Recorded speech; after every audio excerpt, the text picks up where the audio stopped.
on behalf of United Consciousness. So it's time to realize the true nature of ourselves. It is time for panel discussion on the topic, We Are Spiritual Beings. Our next panelist is Dr. T.P. Sasikumar, who is a life mentor, educationist, motivational speaker, psychological life career counselor expert, life image building peak performance coach, spiritual master with Himalayan tradition. Dr. Sasikumar worked as a scientist in space department for 2 decades. He worked as director of UGC Academic Staff College and went on to serve as a deputy director at Directorate General of Security, Cabinet Secretariat, New Delhi, before taking voluntary retirement in 2009 to serve the society. Associated with university as professor, head and executive director, and with corporate social responsibility. He is an MSc, MPhil, PhD, LLB, MA, MBA, MS, and learned Vedic traditions, astrology, Agma Shastra from Bharatiya Traditional Master. He is a published author of titles Rhythm of Life, Life Made Simple, Life of Love, Adaptive Learning, Emotional Intelligence for Corporate Communication. He is a regular international guest speaker and also a media contributor. Today's panel discussion will be moderated by Dr. Vikram Singh Tobur, convener United Consciousness. His aim and objective is universal brotherhood and happiness through harmonizing the knowledge from the ancient scriptures into our lives. So I welcome all our guests for panel discussion. Namaste everybody. I welcome all of the eminent guests in this wonderful panel discussion today. We are spiritual beings. So just to begin with, we are being witnessed by different people from different kinds of societies, race, religion, and different continents of the world. So one question that comes to everybody's mind when it comes to the topic, we are spiritual beings. She said that there is God in even a grain, seeing God everywhere, in everything, is being spiritual. And Karenji also mentioned that being interconnected, being one in the spirit is being spiritual. What's your reflection? Are we spiritual beings? Shashi Kumarji. Yeah, I am Dr. T.P. Sasikumar, Dr. TPS. Thank you, Tamar, for this. We are trying to define something beyond us.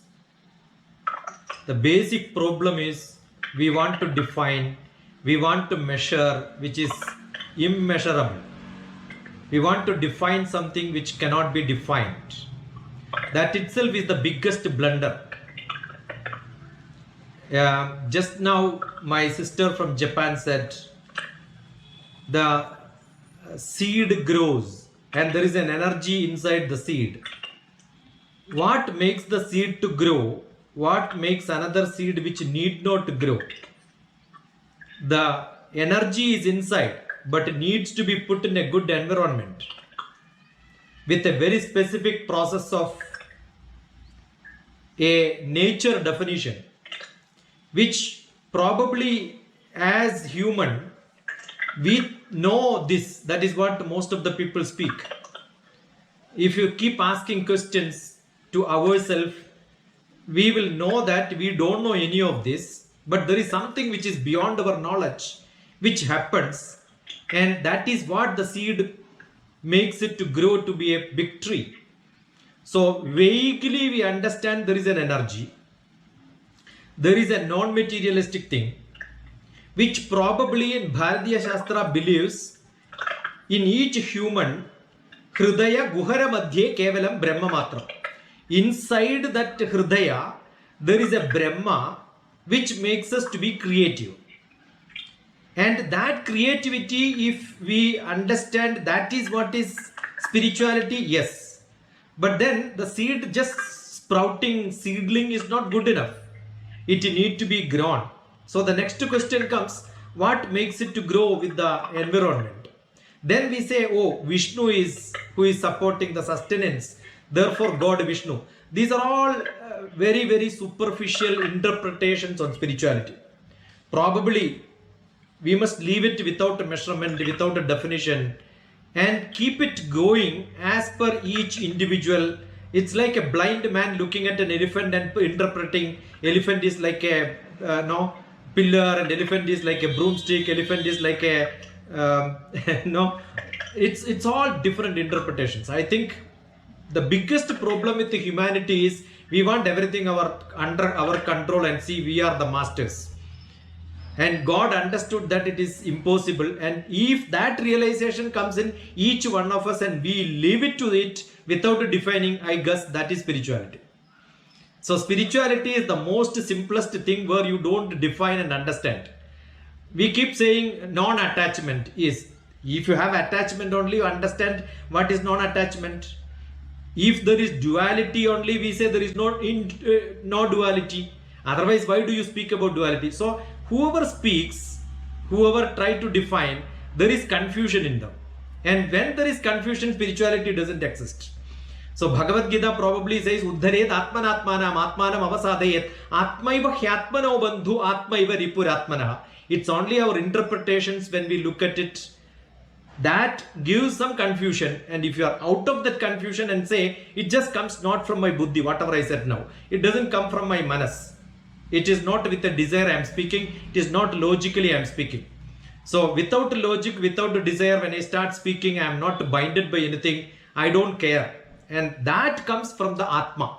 Probably that can be the simplest way of expressing spirituality, I think.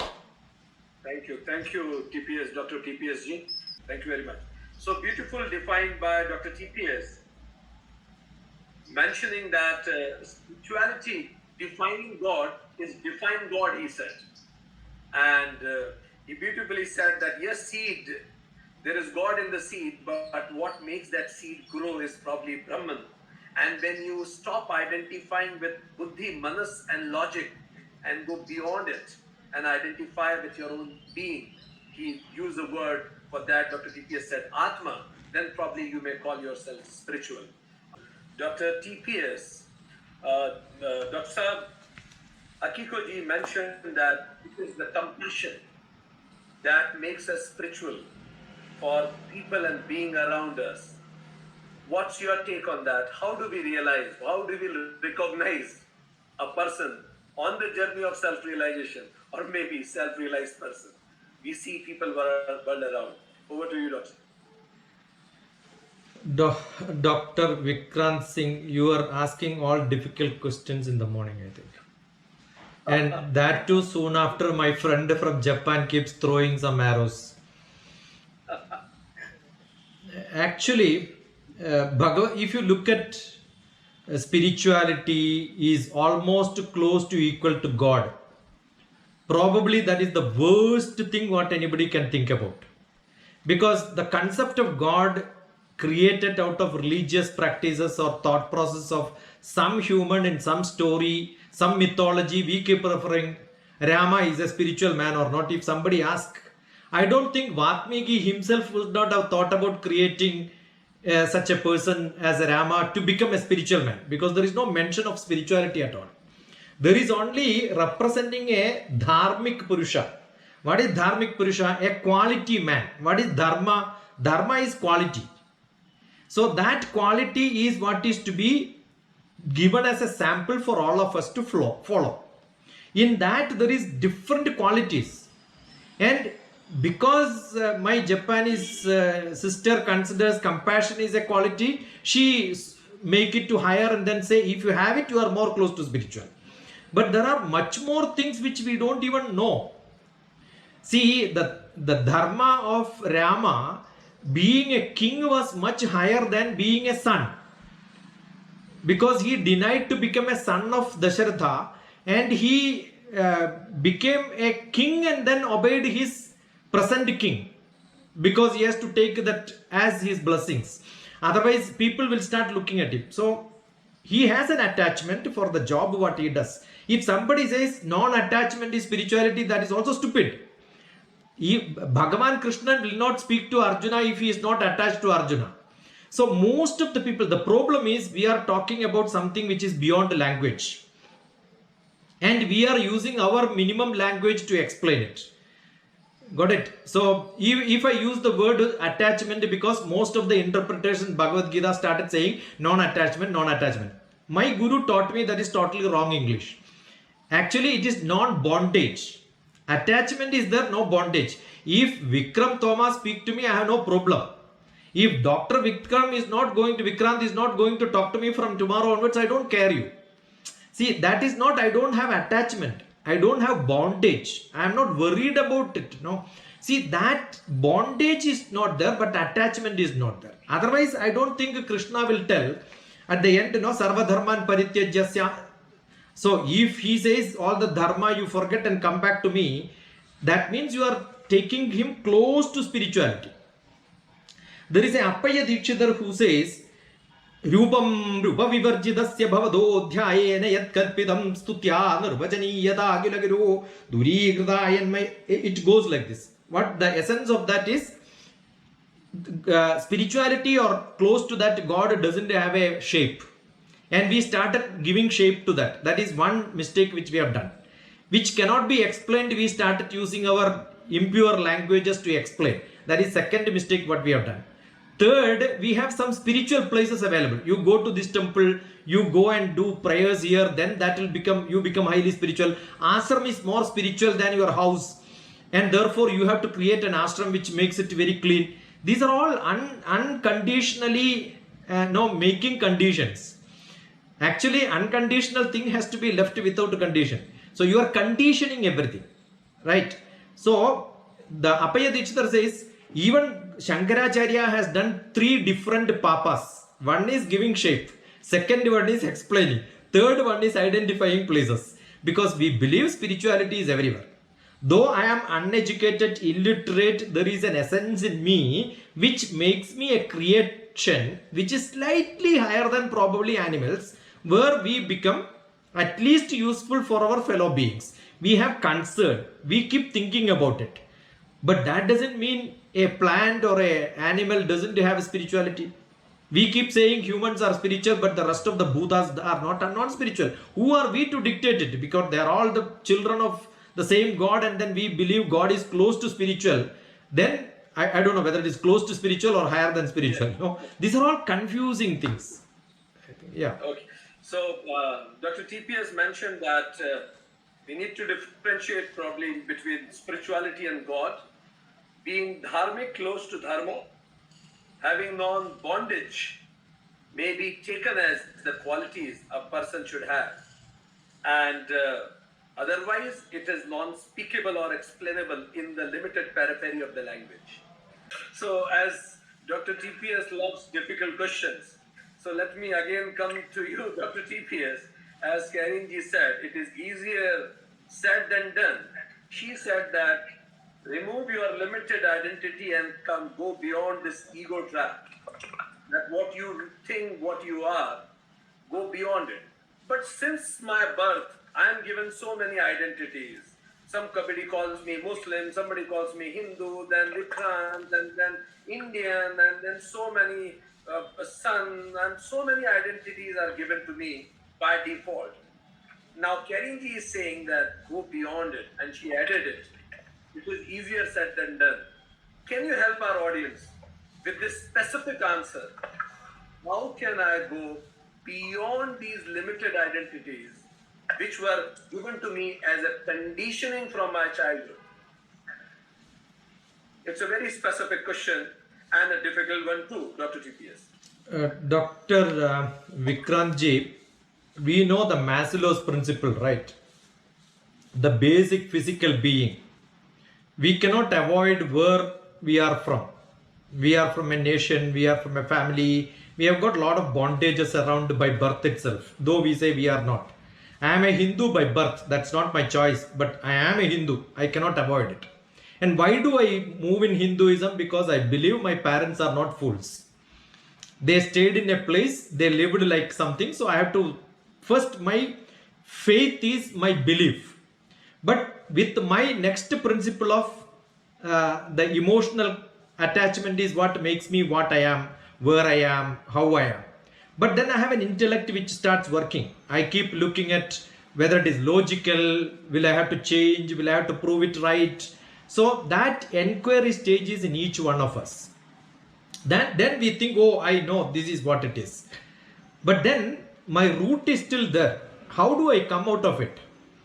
That root is what made that Maya, which my friend from Australia is talking about. We are in this Maya.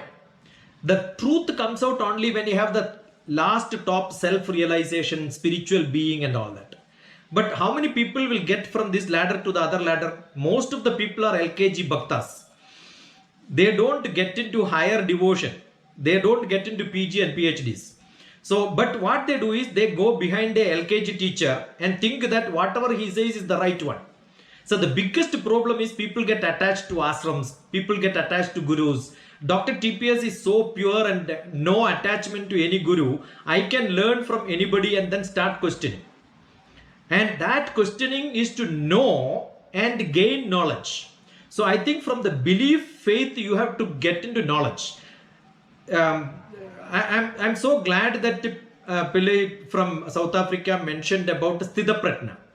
Arjuna is not asking who is a Sthitapratna.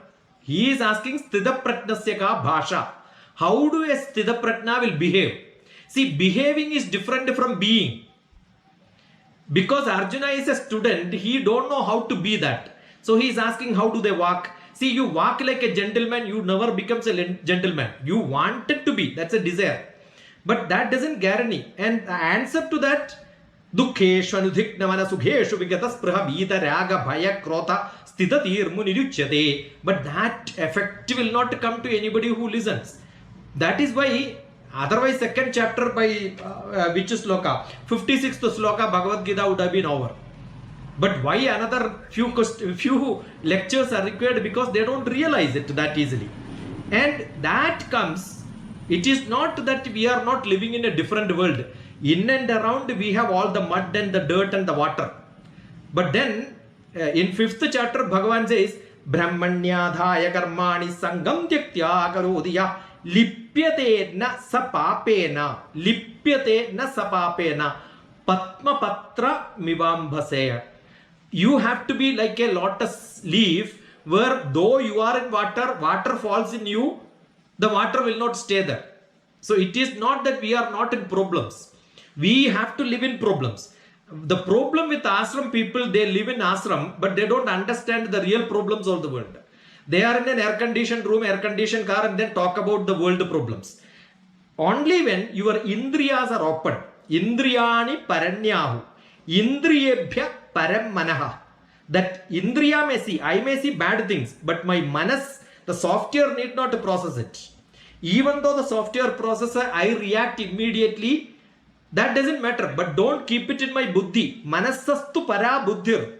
Yo buddhe paradastu saha. So I have to be in that level, that upper level spirituality. When I reach the Atma, I don't even question. If that question doesn't come, I am the purest.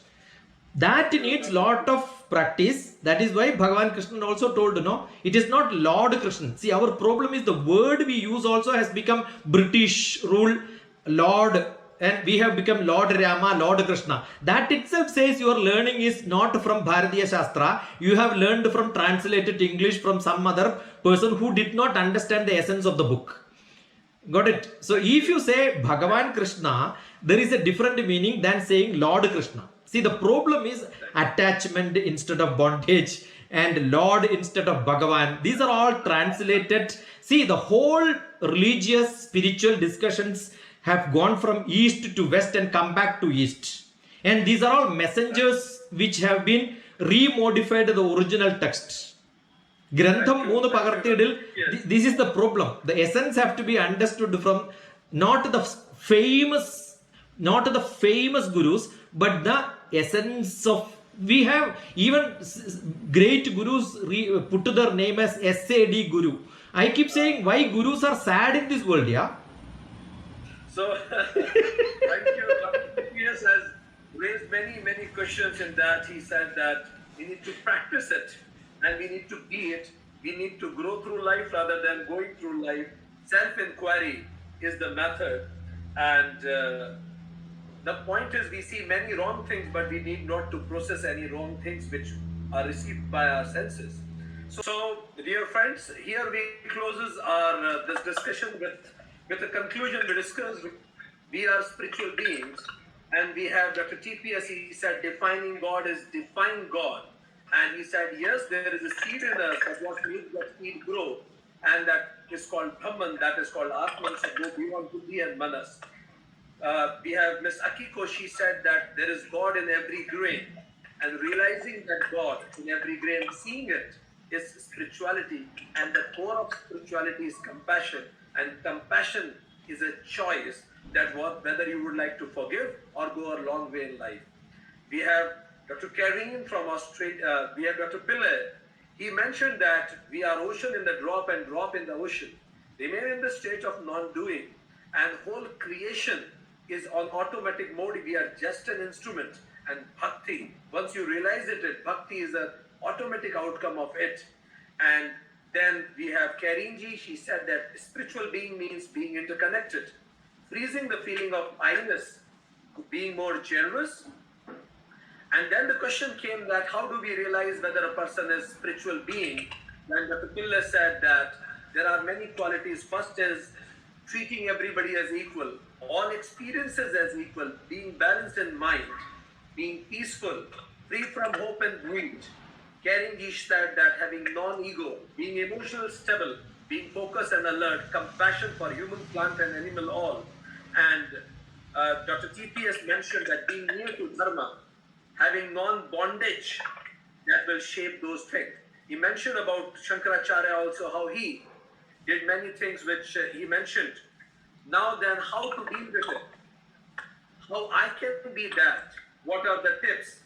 Then in terms of tips, we received from Dr. Karine. She said that one has to go beyond limited identity.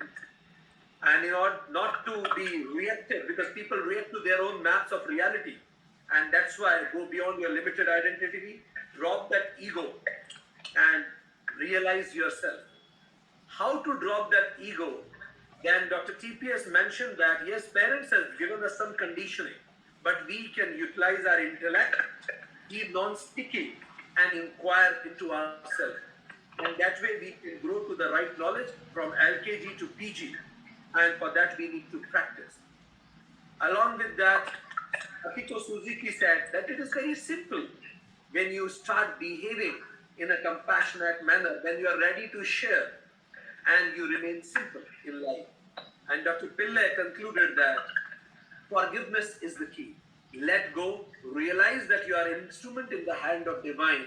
The moment that realization comes, you forgive everybody and life becomes simple. And then there is no complications in your thought process. The way of being spiritual and being near to the center opens. So dear friends, I am sure that it will be beneficial to all of you. I thanks all our respected guests to be here on board with us. Thank you very much for blessing us. Namaste. Namaste. Namaste. Namaste. Thank you. Thank you.